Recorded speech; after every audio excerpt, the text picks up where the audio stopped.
hope everyone's doing well. Almost the end of January, which is crazy already. You blink, it's all over.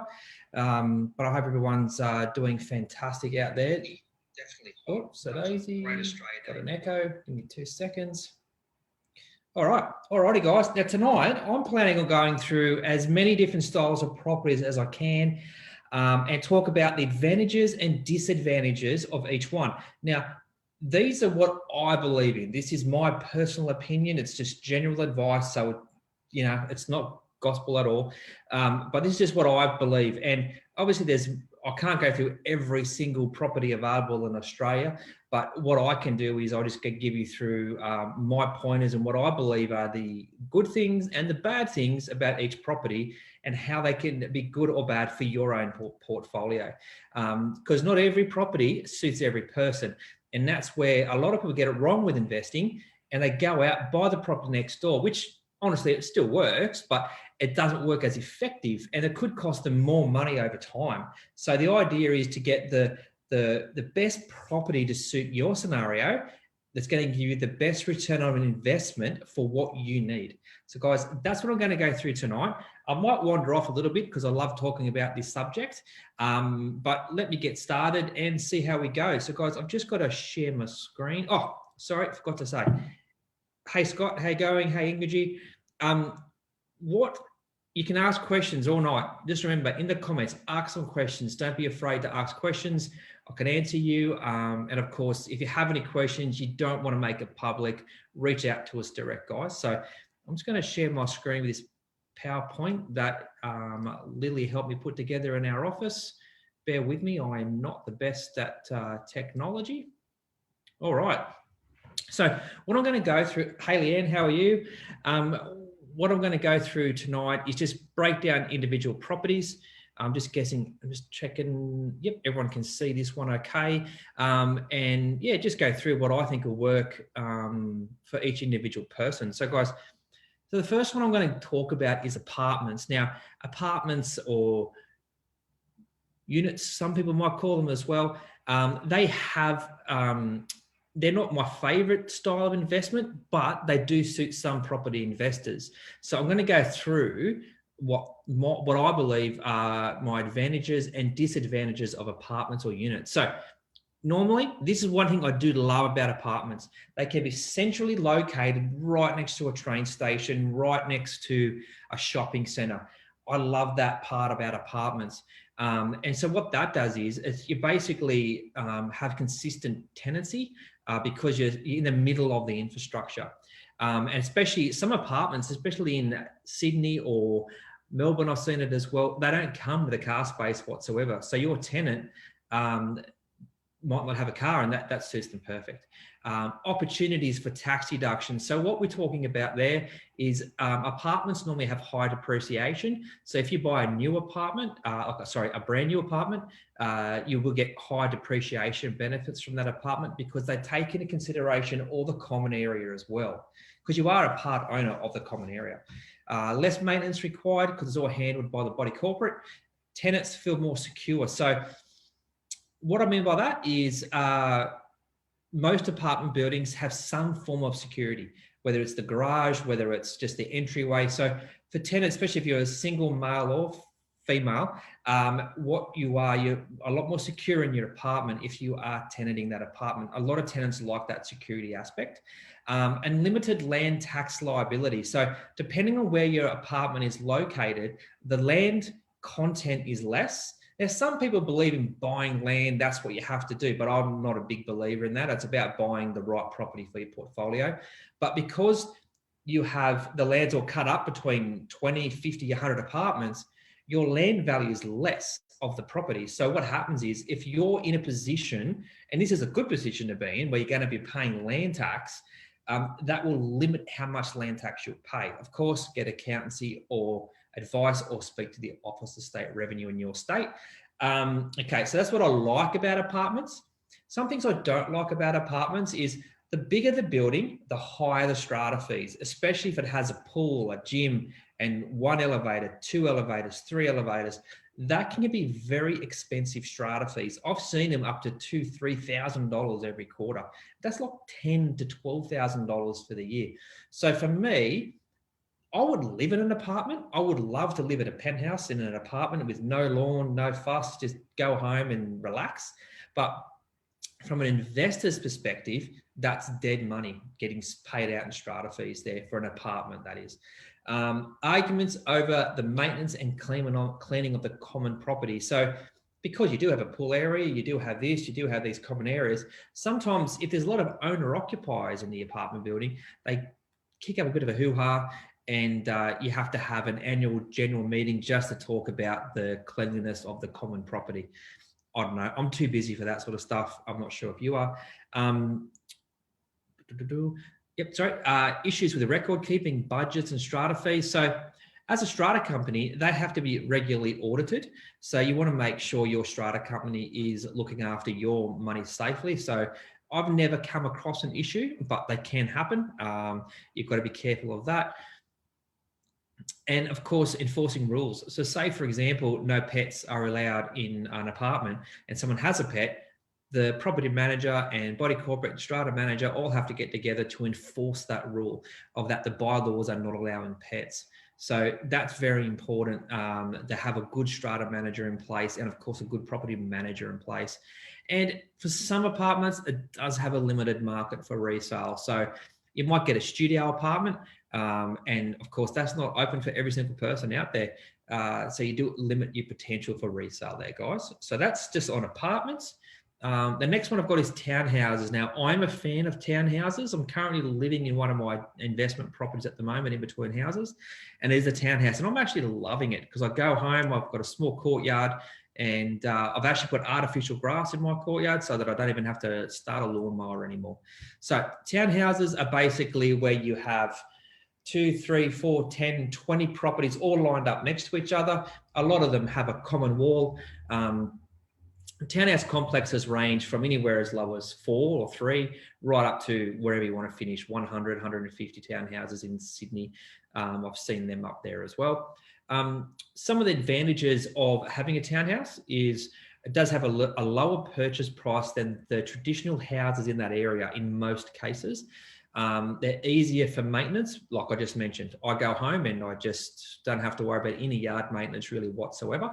Common area amenities. So the pools and gyms in townhouse complexes, even though they can put up the strata fees, but they normally have a bit more parkland as well. So it's a bit more open for kids. It's more kid and family friendly a townhouse would be compared to say an apartment. And as I've said there, you do get, it's like you may live in a cul-de-sac or a small street. And a lot of those smaller streets have a bit of a community feel with the people that live there. And a townhouse complex can do the same. It can have the opposite effect, of course, but it can be like a bit of a community of people in that townhouse complex, get along well, play with the kids. It's good for families. Townhouses have less restrictive bylaws compared to apartments. So you might have heard me mention before about pets. A lot of apartments don't allow any pets. With townhouses, though, you can normally get approval quite easily for a pet, especially if it's an old dog or a bird or a cat or whatever. It's a lot easier to get approved for a pet if that's okay with your landlord, of course. And again, limited land tax liabilities. So I did misspell that, sorry guys, it is supposed to say land tax. So because a townhouse, once again, is on a bit of a smaller allotment than a house and land style package, you're in a position where you are limiting your land tax liability a little bit as well. Some of the disadvantages is this would also equate to apartments, but you do have to go to a regular annual general meeting. It's every 12 months normally, and I actually made a typo there. It's not, you don't have to go. I choose to go as many as I can because I'm an owner in the building, but you don't have to go to that. You can't make changes to the exterior. Now that's a big one. So if, for example, you have a townhouse and you want to paint the front blue, you can't do that. That's an issue with townhouses. The townhouses are DA approved by council and they've got to stay like that unless everyone in the body corporate or the strata decides that they want to change it. You get that a lot in older buildings, definitely. Sorry guys, I'm talking too fast tonight. Permission for pets from the body corporate. And what I like about this is that you cannot have a dog or a cat without permission. So it's not like a house and land where your tenant might sneak a dog in and no one will say anything. With a townhouse, if you sneak a dog in and it makes a little bit of noise, people are going to know about it. And just to make sure you do have permission to have that pet there. And potential parking issues. What you get in our townhouses, normally there's smaller streets. And if there is not enough parking in that complex, normally it's pretty good. But if there's not enough parking, you can get that situation where you have got a few parking issues. I know in the complex I'm in, I know at the back there's a couple of people that need a bit of a kick in the ass for parking, but those sort of things don't bother me. I'm more of a bigger picture person, but it does piss some people off. But yeah, so you've got some parking issues in there, but townhouses are a really good mix to have in your portfolio. Especially say for example, you want to buy a property with a super fund, a townhouse does suit that criteria quite well. Or if you just want to buy one in your own name, it's a good stepping stone, especially like, for example, the townhouse I live, it's right near schools, right near shops. It's actually near the lake as well, which I'm quite lucky to have there. Okay, so we're going a bit further afield now. So everyone should know what a duplex is. A duplex is basically two properties side by side. The same category that would work with this would be a triplex, that is 3 properties. And the reason why I put duplex and triplex into the same category is that banks treat them the same way. So a bank, once you go, sorry, not every bank, most banks, once you go from 3 properties on one title to say 4 or more, they put you into the commercial bundle. So residential banks will accept 3 properties. So that's a duplex or a triplex. That's why I put them under the same banner. Any questions so far? No, not at this stage. That's okay. So with the duplex, some of the advantages I like with duplex is you can build equity and get higher returns on the investment. So what I mean by that is, like I've got down there a little bit lower, if you buy and build the duplex or triplex correctly, you'll actually manufacture equity through construction so that when the property's finished, you've got this gain already in place. Duplexes can be sold to investors or owner occupiers. So therefore, if you're building a duplex, you really want to do your market research to ensure who you're building it for. Are you building it for an owner occupier, which is say might be a retired person? So say for example, if you're building in a retiree area and it's a duplex, but it's got stairs inside the property, so it's a split level duplex because the land might be a little bit steep. That's not going to work for someone who's 70 years old, who's had 2 knee reconstructions and can barely get out of bed. So you want to make sure you do your market research when it comes to that sort of thing. Achieve positive cash flow. Definitely you can get that straight away out of a duplex. Manufacturing equity, like I mentioned before, and it can be sold separately or individually. So if you've got 2 or 3, you can strata title them and sell 1 off, sell 2 off, or sell the whole 3 off. Okay, so you've got a little bit more flexibility there through that there. We do suggest duplexes or triplexes when we go to our elite investing, or what we call next level investing or professional investing. We do put duplexes and triplexes in that part of your portfolio. Most times though, there's a bit of resale involved with that. It's not normally for a long-term hold. With some of the disadvantages is, of course, you're basically doing a small development, to be honest, 2 or 3 properties at once. So you've got a huge cost outlay. So you need a bigger deposit, you need a bigger bank loan. So of course, when I was to build a duplex or a triplex, you go into a higher risk category. So if that takes 12 months to build, there's a high chance the bank won't lend you any money for anything else, depending on your financial circumstances. So there's a much higher outlay compared to say just the traditional house and land. Land availability in high growth suburbs can be limited. So the ideal area to build a duplex is amongst a brand new house and land subdivision. That's where you're going to get your real equity uplift on through your construction. But the problem is getting the developer to allow you to do that, because they would normally put a covenant on the land where you are not allowed to build duplexes. So land availability can be hard. But it's definitely out there. You just got to work a bit harder. Maintenance costs and expenses. So if you're going to put through a duplex on a buy and hold scenario, what you've got is your maintenance cost expenses are a little bit higher than some of the other investment opportunities. So therefore, you've got 2 sets of strata fees, 2 sets of rates, and 2 sets of insurance. And if you are an elite investor or a professional investor and you wanted to start doing duplexes, you have to really get some accountancy advice before you even begin looking for land. And why I say that is you have GST implications, whether you're going to be marked as an investor or not, or as a developer, because there is definite GST implications and of course, capital gains tax implications with selling the property too soon. You might be able to get advice on what structure or entity to buy that in. So you might be able to buy it in a trust, company, whatever. But you want to definitely get accountancy advice before entering into any sort of structure like that. Okay, guys. So where we going? Now, as everyone who's a member of the Property Bloke or one of my existing clients knows, I love the dual income, dual key style properties. It's basically one property with 2 incomes. So I'm going to show you, there's 2 main types of dual income properties. Your first one is your traditional house out the front, granny flat out the back. They were originally built and bought for your grannies to live out the back, so you can look after them just basically take care of them long term. But what they are now is they're a great investment opportunity as well. The only thing, I don't do a lot of house and lands and granny flats because, once again, it's a bit like a duplex, the outlay is quite high. And so we stick to the dual keys. It's more of a median value property to get those higher returns you need.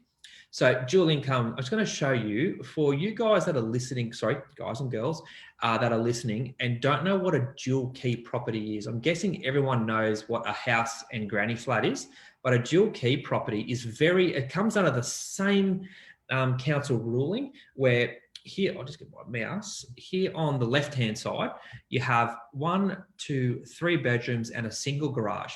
Now, this is classed as the main dwelling. The unit on the side, which is a 2-bedroom single garage, is classed as the secondary dwelling, pretty much the same way they class a granny flat. Sorry, guys, got confused myself. So the benefit with these is they're under the one roof. So you've only got 1 set of council rates and 1 set of insurance, and you don't have any strata whatsoever. So these dual key properties are becoming a bit more common now than what they used to be, which is good because the tenancy market is definitely there for it. So, sorry, I forgot advantages. No strata fees. I did mention that. 1 insurance policy. If you buy correctly, you should achieve positive cash flow from when your first tenants move in. Okay, guys. So you've got 2 tenants, but once those tenants are both in there, and your property should produce positive cash flow for you. If it doesn't, you've bought the wrong one, I'm sorry to say, but do your research and make sure these are great for cash positive part of your portfolio. 2 incomes from 1 property. So the best thing about that is you would very rarely, I haven't seen it yet, but very rarely have both sides vacant.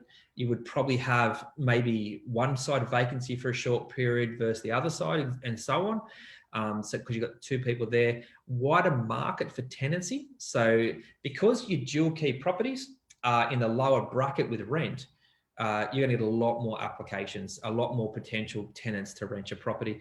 I know at the current market, and this is a bad example, but the current market's quite crazy.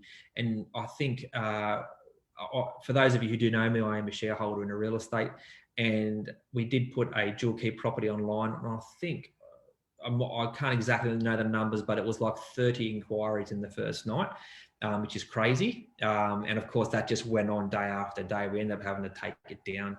We had too many inquiries. And of course, the low maintenance costs, like I mentioned before, you don't have strata on a dual key property. So some of the disadvantages, sourcing suitable land, that's another one again. You have to sometimes get permission from the developer to be able to build that dual key there. Tougher lending criteria. As soon as you go stray away from your traditional house and land, townhouse, you will get tougher lending criteria. So some banks will want you to have, will only lend you up to 70% of what the value of the property is worth. Other banks will lend you up to 90, but there's less lenders out there to be able to do that. Bear with me, guys. Now, most dual keys cannot be sold separately, so they can't be separated, the main house and the second house. That's a problem for if you did want to build and sell half off or whatever it might be. If you're going to do that, you build a duplex, and a possibility of a limited resale. So not every dual key floor plan is good. I'm very particular with dual key floor plans to make sure you're going to get the maximum resale possible. Ideally though, if you have a cash positive property such as a dual key, there's no need to sell it. Let your kids worry about that after you die. That's what I reckon. Just keep the income coming in while it's there. The few dual keys I have seen have resell quickly and well as well. Super funds love buying dual keys. All right. And the other thing there, it's not noted there, but one of the disadvantages is you really have to make sure you have a solid professional property manager in place, because you're in that lower demographic as far as rent goes, sometimes you could get some really tough tenants. So you want to make sure your applications are scrutinized so you have the perfect tenant in place. But like everything, if you don't have the best tenant, or I say get rid of them as quick as you can. But that doesn't happen very often if your property manager's done their job for you. All right. So traditional house and land. This one's relatively easy, but I actually found it a little bit hard to come up with some disadvantages on this one. But traditional house and land, and this is maybe like a 4-bedroom, 2-bathroom, 2 garage. Some suburbs you require a 5th bedroom with a powder room. Some suburbs are okay with a 3-bedroom. So it just comes down to the suburb and what it requires. So some of the advantages: families are a larger pool of tenants. So what I mean by that is families are your most common tenants. So a house and land is really going to open you up to more tenants. Banks are very flexible with their lending criteria. So with a house and land, you can basically borrow up to 95% if you're in the right postcode. With most banks, with not too many problems whatsoever. High growth in the right area. So if you buy in the right suburbs where the stages are going to be consistent, or there's more developments across the road, or there's more infrastructure being built locally, you will get good growth out of your property. Resale, you can resell to anyone you want: investor, owner, occupier, company, whoever. There's no limitations whatsoever when it comes to resale. And if you do get good tenants, there's a high chance of having a long-term tenant. Many of our members have had the same tenant for 10 years. I was actually chatting to one of my members. Could have been Monday, I think. Sorry, I lost track because of Australia Day, but and they've had the same tenant for, it would be probably 7 to 8 years. And obviously the rent return's quite low because they've kept the rent low because the people do look after the property, which I agree with. But yeah, having the same tenant consistently is the perfect property investment. Some of the disadvantages: obviously you got land tax. The more land, the more value of the land, the more land tax effective it's going to be. Maintenance. So any maintenance on a house and land, you have to deal with straight away, not like a body corporate. They can deal with it for you. Now, some people might not like me saying this, but disadvantages are some are pets. Some pets are not good to have in the house or anywhere near your house, or just animals as a whole. And of course, children. Personally, I would prefer, sometimes having a dog rather than kids. And a lot of feedback you get with new suburbs is they call it Legoland. Now, I don't really see it that way, but I wanted to pop that in there because a lot of people do say that about some house and land suburbs, is it just feels like Legoland. But you know what? It's the way we're moving forward with the future. You have to get past that. You're not going to live there. Always think of your investment as a business decision. There must be some little bit of emotion in there. I'm always a big one in saying, if your gut is saying it's wrong, don't buy it. Don't buy it. Okay, so this one will confuse everybody. Oh, sorry, not everybody, most people. But this is called a HMO. This is what they call I think my screen's in the way there. This is called a house of multiple occupants. This is not a rooming house. This is where you might buy an older style, I think you would probably say, an older style 4-bedroom house.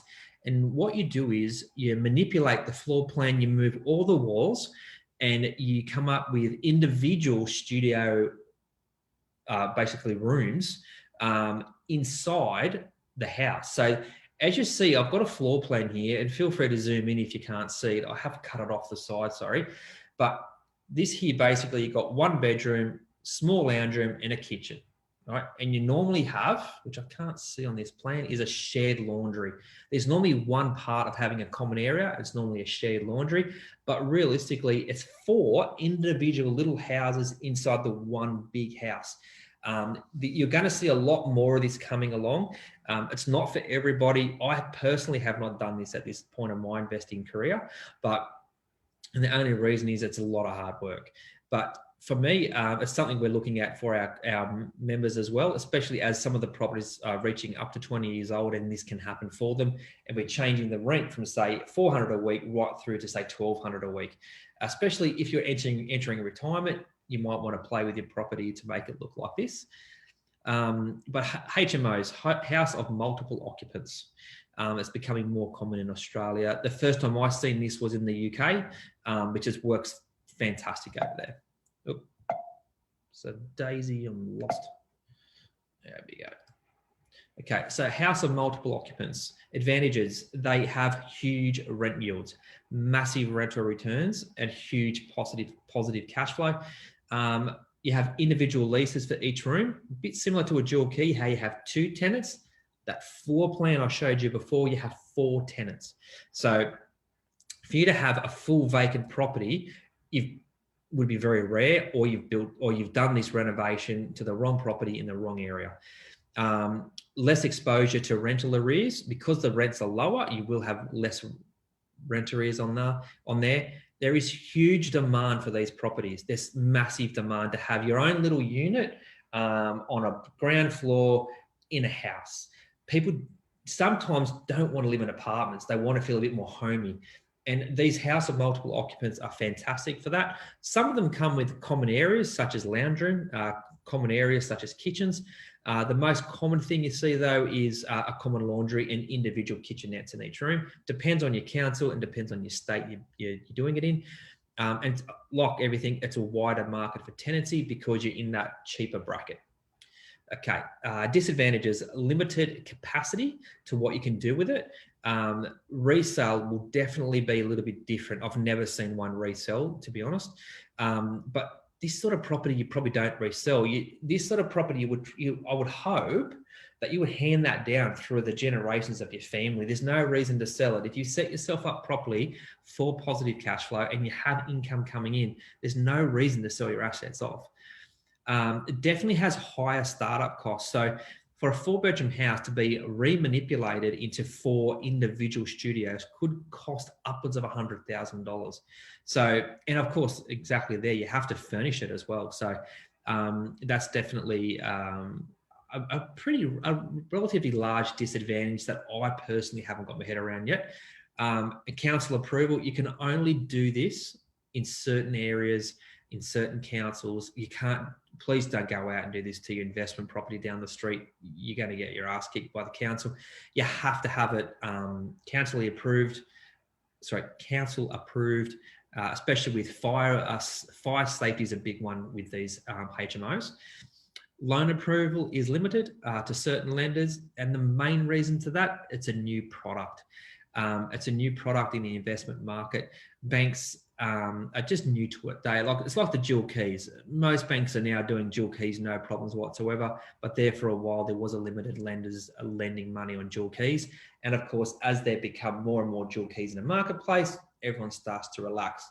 These HMOs are definitely under the same thing, because what you basically have is you've got 4 properties on the one title, which, like I mentioned back with the duplexes, a lot of banks don't like that. Not a common design. Like I said, it's just not a common design at this point, but I do see these HMOs being a big thing over the next decade, 100%. I'm actually excited for it. I'm just not sure if I want to do it. That's probably my biggest thing. It looked like a lot of work. Okay, rooming houses. This is another favorite of mine. Rooming houses are a little bit different to a HMO. A rooming house is a purpose-built rooming house. So a lot of people out there would see a rooming house as student accommodation. That's not fact. Like I do a lot of rooming houses myself. They're great for cash flow.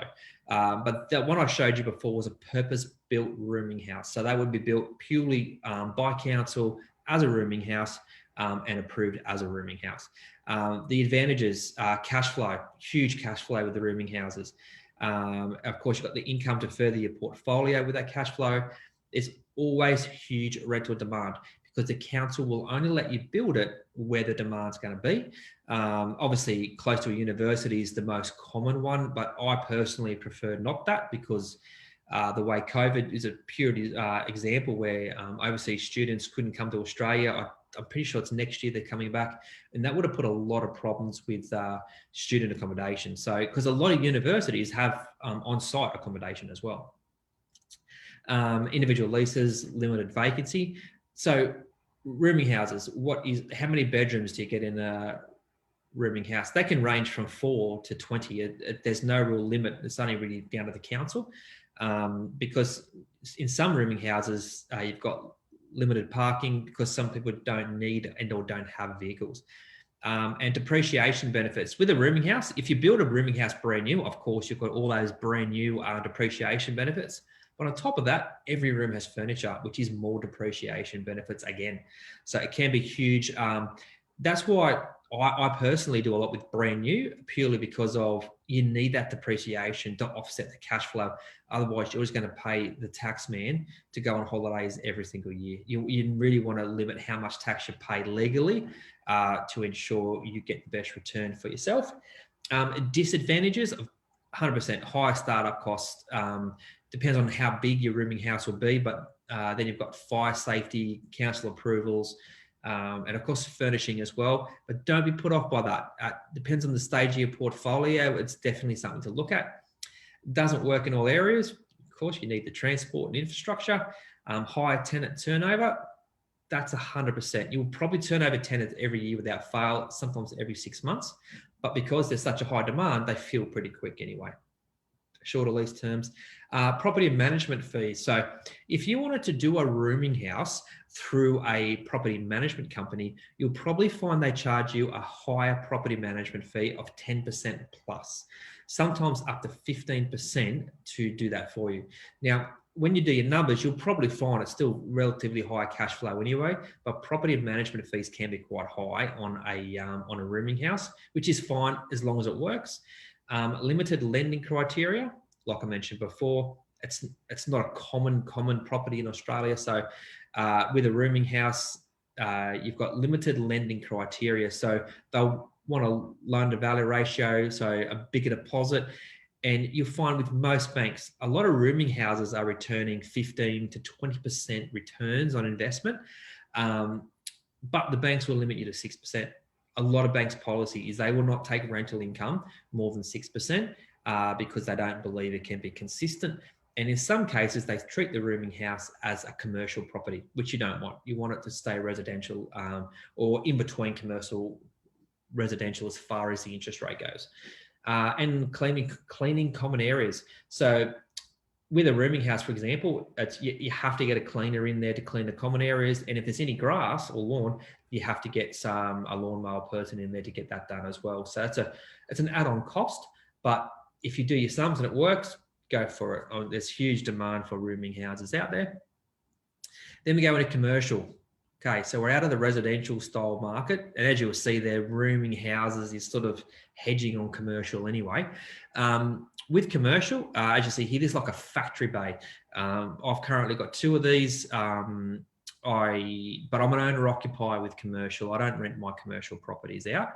At this point, I do have one coming on soon to rent, but with the advantages, a commercial property will normally have a higher rent yield if bought in the right area. Like everything, do your research.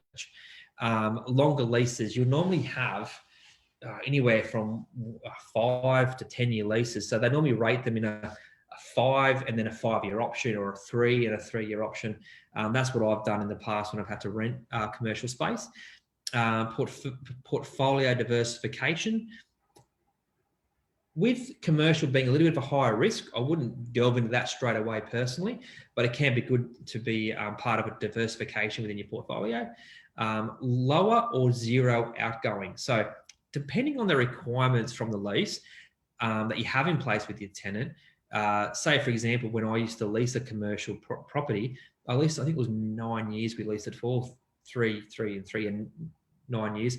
We paid all the outgoings. We paid the land rates, water rates, strata fees, insurances. We paid for everything as a tenant. So residential, you can't do that, of course, but with commercial, you can negotiate that in there.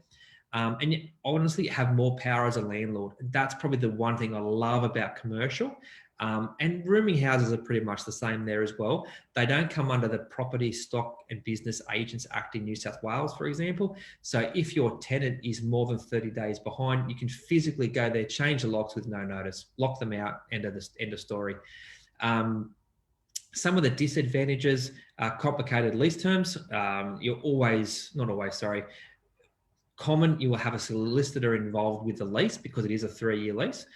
Because even in some cases, they will register the lease on the title, a bit like a mortgage from a bank. More capital required. You do need a bigger deposit for commercial. Reduced capital growth. Commercial that I've seen hasn't had huge growth over the years. Not to say it can't.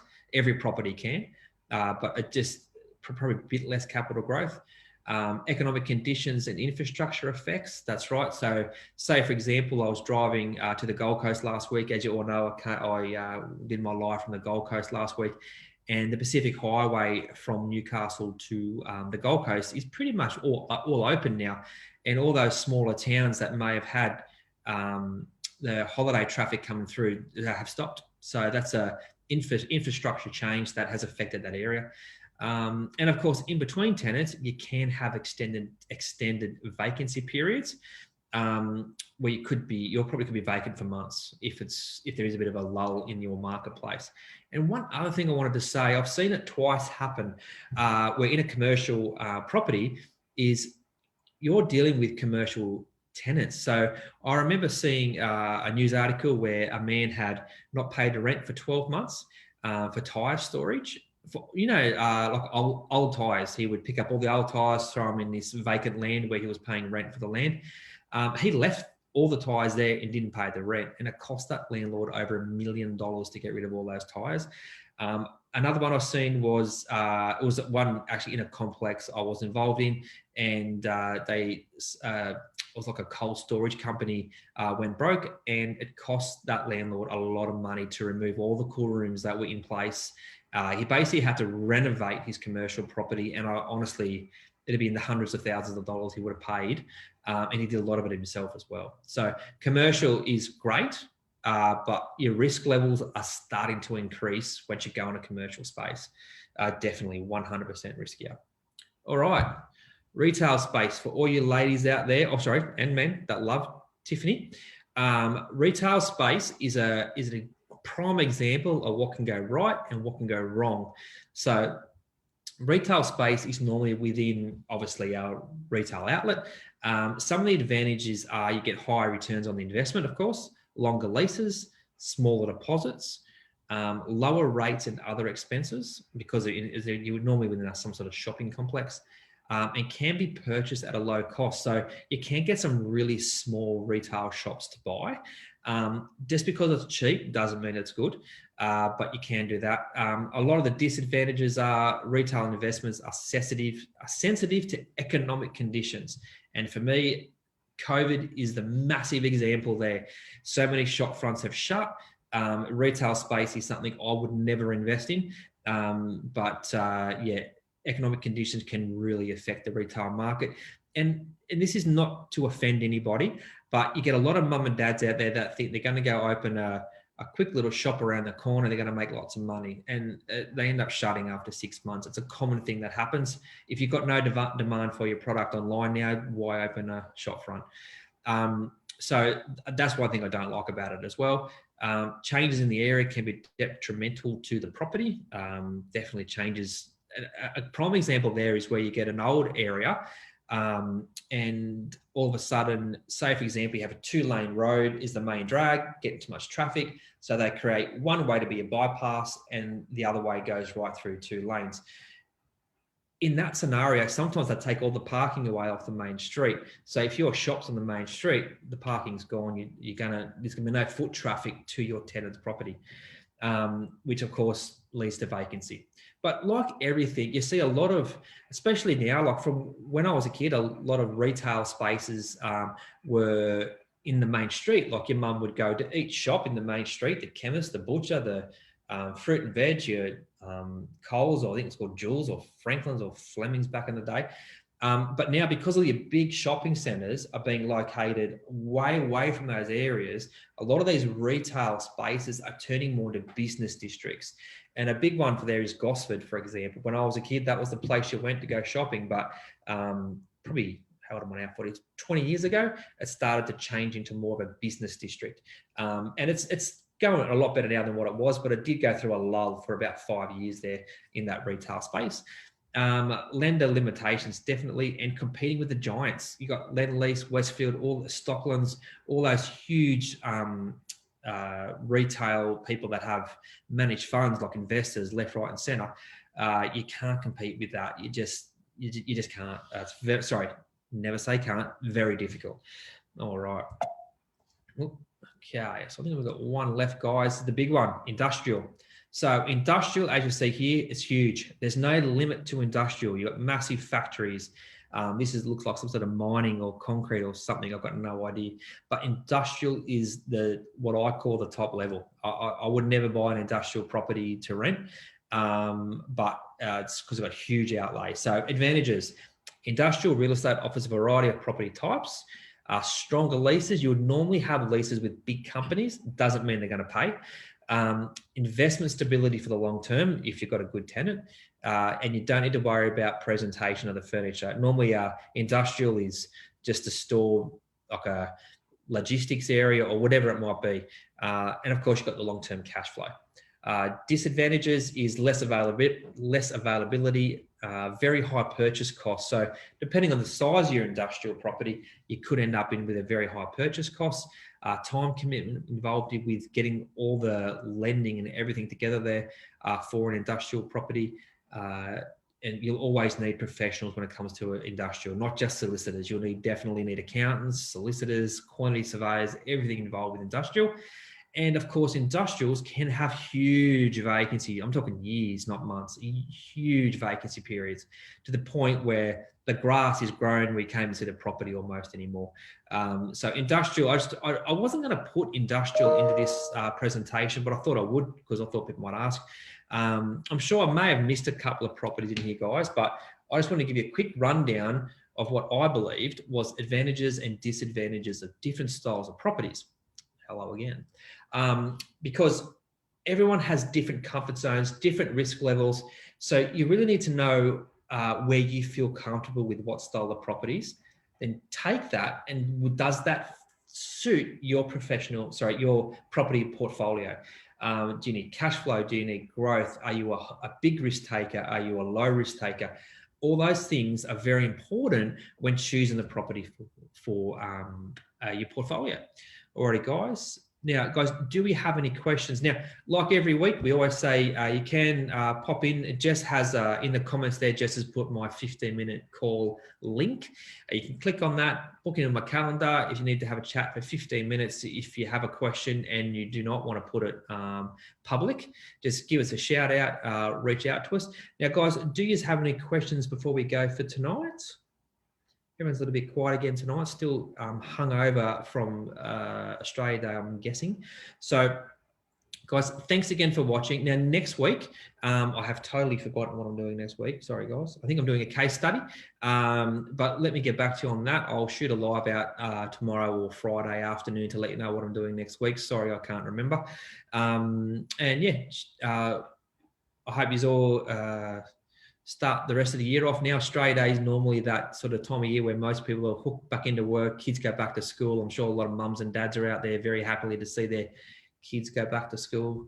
I'm probably the dog's happy to see the kids go back to school, so I can have some sleep time now in between all the running around with the kids. But guys, thanks again. I'm Wayne Jessup, the Property Bloke, bringing you real property with real strategies to obtain real results for the everyday Australian. And I'm looking forward to teaching you everything about property throughout the year. Thanks, guys.